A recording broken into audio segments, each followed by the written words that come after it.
નમસ્તે મારા વહાલા વિદ્યાર્થી મિત્રો, આજે વાત કરીશું ધોરણ 7 અને વિષય ગુજરાતીના કાવ્ય નંબર 7 હરી ઘરે આવો નાય કાવ્યના સંપૂર્ણ મિત્રો સ્વાધ્યાયનું સોલ્યુશન મેળવીશું. એ પહેલા ચેનલની અંદર પ્રથમ વખત આવ્યા છો તો વિદ્યાર્થી મિત્રો ચેનલને ખાસ સબસ્ક્રાઇબ કરી લેવી. વિદ્યાર્થી મિત્રો, હરી ઘરે આવો ને વાતચીત પ્રશ્ન નંબર 1. તમારે ત્યાં ક્યારે ક્યારે શેરી વાળવામાં આવે છે? તો અમારે ત્યાં સફાઈ કામદાર દ્વારા દરરોજ શેરી વાળવામાં આવે છે. છતાં કોઈ ધાર્મિક તહેવાર હોય અથવા તો કોઈના ઘરે સામાજિક પ્રસંગ હોય ત્યારે વિશેષ સફાઈ કરવામાં આવે છે. નંબર 2, તમારા ઘરે મહેમાન તરીકે કોને કોને આમંત્રણ આપવાનું તમને ગમે અને કેમ? તો મારા ઘરે મહેમાન તરીકે સૌ કોઈ સ્નેહીજનોને આમંત્રણ આપવાનું ગમે. આ સ્નેહીજનોમાં મારા મામાને આમંત્રણ આપવાનું હોય તો મને ખૂબ જ ગમે, કારણ કે મારા મામા મારી ભણવા માટેની, રમત ગમતની કે અન્ય પ્રવૃત્તિ માટેની વસ્તુઓ લાવી આપે છે. તેમના ઘરે જાઉં ત્યારે મારી પસંદગીનું ખાવાનું આપે છે અને વિવિધ રમતો પણ રમાડે છે. પ્રશ્ન નંબર 3, મહેમાનને તમે કેવી રીતે આમંત્રણ આપો છો? તો મહેમાનને અમે ફોન કરીને, સંદેશો અથવા તો મેસેજ લખીને, આમંત્રણ પત્રિકા મોકલીને અથવા તો કોઈના દ્વારા સમાચાર મોકલીને આમંત્રણ આપીએ છીએ. પ્રશ્ન નંબર 4, મહેમાન આવવાના હોય તે પહેલા તમારા ઘરે કેવી કેવી તૈયારી કરવામાં આવે છે? તો મહેમાન આવવાના હોય તે પહેલા અમારા ઘરે ઘણી બધી તૈયારી કરવામાં આવે છે. જેમ કે ઘરની વ્યવસ્થિત સાફ સફાઈ કરવામાં આવે છે. તેમના ભોજન માટે વિવિધ વાનગીઓ બનાવવામાં આવે છે. જો તેઓ રાત્રે રોકાવાના હોય તો તેમના માટે અલગ ઓરડામાં પલંગ, પાથરી, ગાદલા, ઓશિકા, ચાદર, થાંભલા વગેરેની પણ વ્યવસ્થા કરવામાં આવે છે. પ્રશ્ન નંબર 5, તમારા ઘરે મહેમાન આવ્યા પછીની સરભરામાં શું શું કરવામાં આવે છે? તો અમારા ઘરે મહેમાન આવે પછી તેમને સારી સરભરા કરવામાં આવે છે. તેમને પીવાનું પાણી આપ્યા બાદ ચા નાસ્તો આપવામાં આવે છે. પછી તેમના માટે ભોજન બનાવવામાં આવે છે. ભોજનની અંદર તેમને મિત્રો ભાવતી વાનગીઓ બનાવવામાં આવે છે. ભોજન બાદ તેમને મુખવાસ આપવામાં આવે છે અને જો તેઓ બહાર ગામથી આવ્યા હોય અને રાત્રે રોકાવાના હોય તો તેમના માટે સુવાની વ્યવસ્થા જે છે તે પણ કરવામાં આવે છે. પ્રશ્ન નંબર 6, ઘરે મહેમાન આવ્યા હોય ત્યારે તેમને શું શું કામ સોંપવામાં આવે છે? તો ઘરે મહેમાન આવ્યા હોય ત્યારે મને દુકાનેથી દૂધ અથવા તો નાસ્તો લાવી આપવાનું, મમ્મીને ઘરના નાના મોટા કામમાં મદદ કરવાનું જે હોય તે કામ સોંપવામાં આવે છે. પ્રશ્ન નંબર 7, ઘરે મહેમાન આવે તે તમને ગમે કે ન ગમે? શા માટે? તો ઘરે મહેમાન આવે તો મને ખૂબ જ ગમે છે. મહેમાનના આવવાથી ઘરમાં હસી મજાકનું વાતાવરણ હોય છે. નાસ્તામાં અને ભોજનની અંદર સ્વાદિષ્ટ વાનગીઓ બનાવવામાં આવે છે. તેમના આવવાથી પરિવારના બધા ખુશ હોય છે. ખાસ કરીને અમે બાળકો તો ખૂબ જ મજા કરીએ છીએ. પ્રશ્ન નંબર 2, કોષ્ટક પૂર્ણ કરો.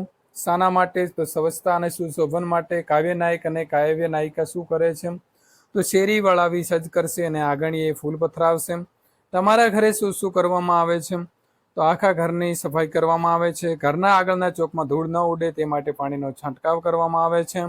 ફૂલોની રંગોળી, આસોપાલવ અને ફૂલોના તોરણ લગાવવામાં આવે છે. રહેવા ઊંઘવાની વ્યવસ્થા, ઉતારા માટે ઓરડો અને નાનો માળ આપશે અને ઊંઘવા માટે ખાટલો અને હિંડોળો ખાટ આપશે.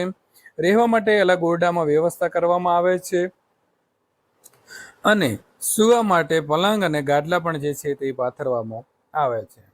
દૈનિક ક્રિયાઓ માટે તો દાંતણ કરવા દાડમ કે કરેણની કુમળી ડાળી આપશે અને નાહવા માટે કુંડિયામાં જમનાના પાણી આપશે. તો દાંત સાફ કરવા માટે ટૂથપેસ્ટ, ટૂથબ્રશ આપવામાં આવે છે અને નાહવા માટે બાથરૂમમાં નવો સાબુ, શેમ્પુ આપવામાં આવે છે. ભોજન પ્રબંધ, તો ભોજન માટે લાપસી અને સાકરીઓ એટલે કે કંસાર આપશે. ભોજન માટે મિષ્ટાન, ફરસાણ, દાળ ભાત, શાક રોટલી, સલાડ, પાપડ, છાશ વગેરે આપવામાં આવે છે. મનોરંજન માટે સોગઠી અને પાસાની જોડ આપશે. મનોરંજન માટે ટેલિવિઝન અને સારી ફિલ્મ અથવા તો મનોરંજક કાર્યક્રમ પણ બતાવવામાં આવે છે. પ્રશ્ન નંબર 3, આપેલી પંક્તિનો ભાવ નીચેનામાંથી કયો છે તે જણાવો. શેરી વળાવી સજ્જ કરું, ઘરે આવો ને. સાચો જવાબ આવશે બ. તો આપણે બ લખીશું. આગણું ચોખ્ખું કરીને તૈયાર છે, મારા ઘરે પધારો. બીજું છે પોઢણ દેશું ઢોલિયા. તો સાચો જવાબ આવે છે અ. સુવા માટે ખાટલો આપીશું. પ્રશ્ન નંબર 4, આપેલી કાવ્ય પંક્તિઓ આડાવળી થઈ ગઈ છે તો તેને યોગ્ય ક્રમમાં ગોઠવી ફરીથી લખો. તો પેલું છે એ સાચો જવાબ મિત્રો આવે છે કે ભોજન દેશું લાપસી ઘરે આવો ને, દેશું દેશું સાકરિયા કંસાર, મારા ઘેરે આવો ને. બીજું છે દાંતણ દેશું દાડમી ઘરે આવો ને, દેશું દેશું કણેરી કાંપ મારે ઘેરે આવો ને. લીટી દોરેલા શબ્દોની જગ્યાએ યોગ્ય શબ્દ વાપરી ફકરો ફરીથી લખવાનો છે અને ત્યારબાદ જે શબ્દોને સ્થાને તમારી બોલીમાં વપરાતા શબ્દો હોય તે શબ્દોને વાપરીને ફકરો તમારે ફરીથી લખવાનો છે. તો આ પ્રકારનો આપણને ફકરો આપેલો છે અને તેનો સાચો જવાબ લખીશું કે અમારા સાહેબ એટલે કે સાહેબ આયા તો આવ્યા, નતા નહોતા અમે વિચારેલું કે સાહેબ આઈ એટલે આવી જાય તો, ફૂલ દેહું દેહું એટલે દઈશું, અમે ખૂબ રાહ જોઈ ત્યારે તો ત્યારે, ત્યારે તો ત્યારે, દૂરથી સાહેબ એટલે સાહેબની ગાડી દેખાય, તેઓ સાથે બીજું પણ કોઈ આવ્યું તો આવ્યું હતું, ઓહો એ તો જાદુગર, અમે એમને તો તેમને ફૂલ દીધું, પ્રાર્થના સંમેલનમાં તો ટેસડો પડી ગયો, જાદુગરે તો ટોપલીમાંથી કબૂતર કાઢ્યું તો કાઢને ઈએ, કબૂતર પોતાના ગજવા એટલે કે ખિસ્સામાં નાખ્યું એટલે નાખ્યું, પછી એટલે કે પછી, ખોલ્યું એટલે શોધાવ્યું, તો મારા ચોપડાના થેલામાંથી જડ્યું એટલે કે મળ્યું.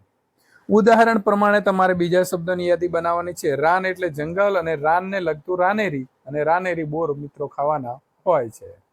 ત્યાર પછી વાત કરીશું મિત્રો રૂપું તો આવશે ધાતુ, રૂપાને લગતું તો રૂપેરી અને રૂપેરી ભાત. સોનું તો મિત્રો આવશે ધાતુ, સોનાને લગતું તો આવશે સોનેરી અને સોનેરી જે છે તે આવશે મિત્રો પાન. નાનું તો ઓછી ઉંમરનું, ત્યાર પછી આવશે ઓછી ઉંમરને લગતું નાનેરું અને નાનેરી અથવા નાનેરા બાળ જેને આપણે કહીશું નાનેરી દીકરી. પ્રશ્ન નંબર 7, આ લોકગીતના રાગ આધારિત તમારા પોતાના માટે પંક્તિઓ અહીં તમને આપી છે, તે વાંચો, ગાતા જાઓ અને આગળ નવી પંક્તિઓ ઉમેરતા જાઓ. તમે બનાવેલી પંક્તિઓ પરિવાર મિત્રોને તમારે સંભળાવવાની છે.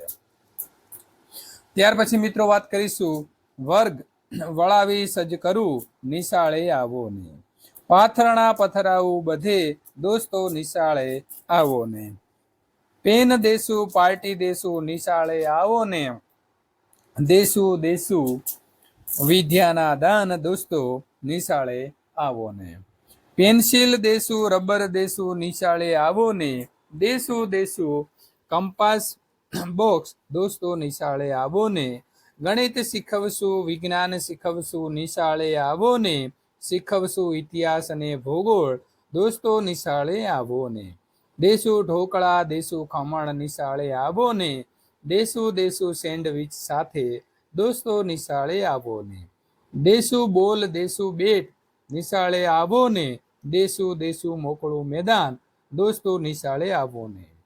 તમે રચેલી પંક્તિઓ કઈ કઈ હતી? તમે એ પંક્તિઓ કોને કોને સંભળાવી? તમારી પંક્તિઓ સાંભળી કોને કોને મજા આવી? તમને આ નવી પંક્તિઓ બનાવવા શી મુશ્કેલીઓ પડી? તો મિત્રો વિદ્યાર્થીઓએ ઉત્તરમાં આપેલી પંક્તિઓનો અભ્યાસ કરી આ પ્રશ્નના ઉત્તર પોતાની રીતે લખો. પ્રશ્ન નંબર મિત્રો 8, તમારા વિસ્તારમાં ગવાતું તમારું મનપસંદ એક લગન ગીત મેળવીને લખો. તો આબા તારી કેરી કુંવારી કે લૂમે કે ઝૂમે, કિયા ભાઈની બેની કુંવારી કે લૂમે કે ઝૂમે, દીપક ભાઈની બેની કુંવારી કે લૂમે કે ઝૂમે, રણજીત ભાઈની બેની કુંવારી કે લૂમે કે ઝૂમે, કિયા ભાઈની બેની કુંવારી કે લૂમે કે ઝૂમે. મિત્રો આ પ્રકારે જો વધારે ભાઈ બહેન હોય તો એમના વારાફરતી નામ લખી અને અહીં આગળ તમે લગ્ન ગીત વધારી શકો છો. પ્રશ્ન નંબર 9ની વાત કરવામાં આવે તો પ્રશ્નોના ઉત્તર લખો. તમને આ ગીતના કઈ જે બાબત છે તે સ્પર્શી ગઈ અને કેમ? તો મને આ ગીતમાં મહેમાનના સ્વાગતમાં જે તૈયારી કરાવવાનો દર્શાવવામાં આવ્યું છે તે બાબત સ્પર્શી ગઈ, કારણ કે આપણા શાસ્ત્રોમાં કહેવાયું છે કે મહેમાન ભગવાન બરાબર હોય છે અને તેમનું યોગ્ય સ્વાગત કરવું જોઈએ. બીજું છે નાવણ માટે જમનાજીના નીર આપવાનું શા માટે કહ્યું હશે? તો જમનાજીના નીરને ખૂબ જ પવિત્ર અને પાવનકારી માનવામાં આવે છે, તેથી નાવણ માટે જમનાજીના નીર આપવાનું કહ્યું હશે. નંબર 3, વાલમના આવવા પહેલા શી તૈયારીઓ થઈ છે? તો વાલમના ઘરે આવતા પહેલા શેરી સ્વચ્છ કરવામાં આવી, આંગણામાં ફૂલ પાથરવામાં આવ્યા. નંબર 4, વાલમ આવ્યા પછી તેમની કઈ કઈ બાબતે આગતા સ્વાગતા થશે?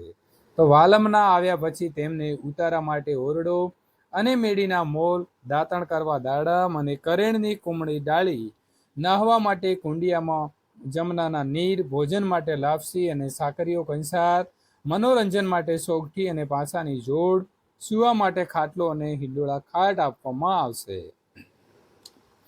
પ્રશ્ન નંબર 5. કાવ્યમાં મહેમાન માટેની જે તૈયારીઓ કરી એમાં બીજી સી ઉમેરી શકાય? તો કાવ્યમાં મહેમાન માટે જે તૈયારીઓ કરવામાં આવી છે એમાં બીજા વર્તમાન સમયની અંદર વપરાતા સાધનો, ભોજન વગેરે ઉમેરી શકાય. મહેમાન ગતિની મજા વિશે તમારા મિત્રને પત્ર લખો. તો અહીં તમારું નામ લખીશું: અજય ચૌધરી, 14, કલ્પના સોસાયટી, નવા ગામ, થરાદ, બનાસકાંઠા. મિત્રો, તારીખ તમારે આજની લખવાની છે. પ્રિય મિત્ર રિયાંશ, ઘણા સમયથી તારો પત્ર નથી. તું તારા મમ્મી પપ્પા અને ક્રિયાંશ મજામાં હશે. અહીં અમે સૌ મજામાં છીએ. આજે હું તને મારા દિવાળીના વેકેશનમાં અમે સહપરિવાર મામાના ઘરે જઈ તેમની મહેમાન ગતિ માણી એ વિશેની વાતો જણાવીશું. અમે આ દિવાળીમાં મામાના ઘરે વેકેશન ગાળવા જવાના છીએ અને તે તેમને અગાઉથી જણાવી દીધું હતું. આથી મામાએ અમારા સ્વાગતમાં ઘણી તૈયારીઓ કરી રાખી હતી. અમને લેવા માટે તેઓ રેલવે સ્ટેશને આવ્યા. ત્યાંથી તેઓ અમને તેમની કારમાં ઘરે લઈ ગયા હતા. ત્યાં મામીએ ઘરના આંગણામાં રંગોળી કરી હતી. અમારા રહેવા માટે એક અલગ રૂમ ફાળવવામાં આવ્યો, જેમાં અમારી બધી સગવડ સચવાય તેનું ધ્યાન રાખવામાં આવ્યું હતું. અમે જેટલા દિવસ તેમના ઘરે રહ્યા તેટલા દિવસ મામીએ વિવિધ પ્રકારની સ્વાદિષ્ટ વાનગીઓ બનાવીને અમને ખવડાવી હતી. મામા પોતાની ઓફિસેથી 2 દિવસની રજા લઈને શહેરના જોવાલાયક સ્થળોએ તેમની કારમાં લઈ ગયા હતા. મામાએ માર્કેટમાંથી મારા અને દિયા માટે નવા કપડાં ખરીદ્યા હતા. મમ્મીને એક હેન્ડબેગ લઈ આપી હતી. આમ અમને મામાના ઘરે મહેમાન ગતિ માણવાની ખૂબ જ મજા આવી. આ વાત હું તને એટલા માટે જણાવું છું કે મારી જેમ તને પણ આ પ્રકારે ક્યાંય મહેમાન ગતિ માણવાની મજા આવી હોય તો મને જણાવજે. તારા પરિવારના બધાને મારી યાદ પત્ર મળેથી ઉત્તર આપજે. લી, તારો પ્રિય મિત્ર જય. મિત્રો, આ પ્રકારના સોલ્યુશન મેળવવા માટે અહીં આપેલી એન્ડ સ્ક્રીન ઉપર ક્લિક કરીને આગળના પાઠનું સોલ્યુશન મેળવી શકો છો.